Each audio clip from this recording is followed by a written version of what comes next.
বিপিডিসি college নামটা শুনলে অনেকের চোখেই শুধু একটি বিল্ডিংই ভেসে ওঠে। এখানেই শুরু হয়েছিল জীবনের প্রথম লড়াইগুলো।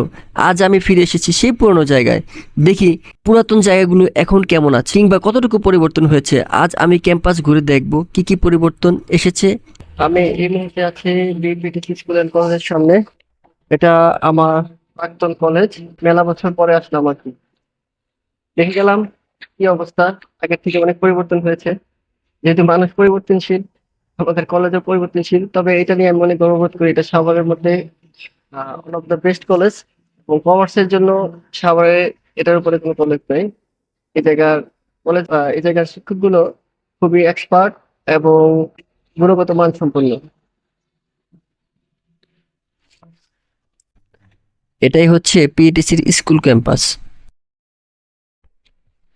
আজকে বন্ধের দিন হওয়ায় আসলে স্কুলটা বন্ধ, আর যেতে পারলাম না ভিতরে। এটাই হচ্ছে আমার কলেজের চা বাগান। এখানে বসে অনেক সময় আড্ডা মারতাম। এবং পাহাড়, এটা হচ্ছে আমার কলেজের আহ পাহাড় বলি আমরা, পিডিসির পাহাড়। আশেপাশে হচ্ছে চা বাগান, এই পাশটায় চা বাগান। আর এখানে সিঁড়ি করে দিচ্ছে, যদিও বা খুব উঁচা না। এখানে আমরা যখন পড়াশোনা করতাম তখন এখানে আসতাম আর কি, যখন ক্লাস থাকতো না তখন এখানে এসে বসতাম আর কি। এই হচ্ছে সিঁড়ি, পাশে লেকটা।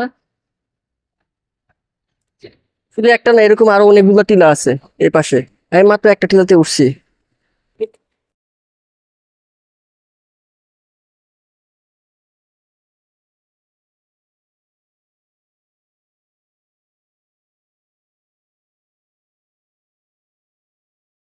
আমি বিপিটিসির এক্স স্টুডেন্ট।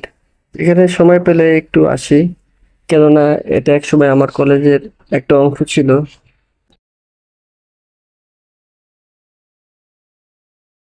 আমার পিছনে দেখে মনে হতে পারে যে 5 স্টার কোনো হোটেলের সামনে চলে আসছি, আসলে না, এটা হচ্ছে একটা ডরমিটরি। বিপিটিসি যারা সচিব তারা এখানে ট্রেনিং করে। এই হচ্ছে বিপিটিসির প্রধান লেক। তাদের যাওয়ার পথে ডান পাশে পড়বে। লেকের পাশে সারি সারি খেজুর গাছ। শীতকালে সকালে এলে টাটকা রস মিলতো। ঠিক অপর পাশে রয়েছে ছায়াময় লিচু বাগান আর আম বাগান, আর ছোট ছোট টিলা। ন্যাচারাল অবজারভেশন সেন্টার বিপিসি থেকে যখন আমরা পড়াশোনা করতাম তখন আসলে এই অবজারভেশন সেন্টারটা ছিল না। এখন এটা নতুন করে তৈরি করেছে। এখান থেকে ন্যাচারাল সিনারি গুলো খুবই ভালো লাগে। বিশেষ করে এর পিছনের সাইডটা জাহাঙ্গীরনগর এবং কিছু আবাসিক এলাকা হয়, খুবই চমৎকার লাগে। বিশেষ করে শীতকালে অতিথি পাখি আসলে এই লেকটা পুরোটাই ভরে যায়।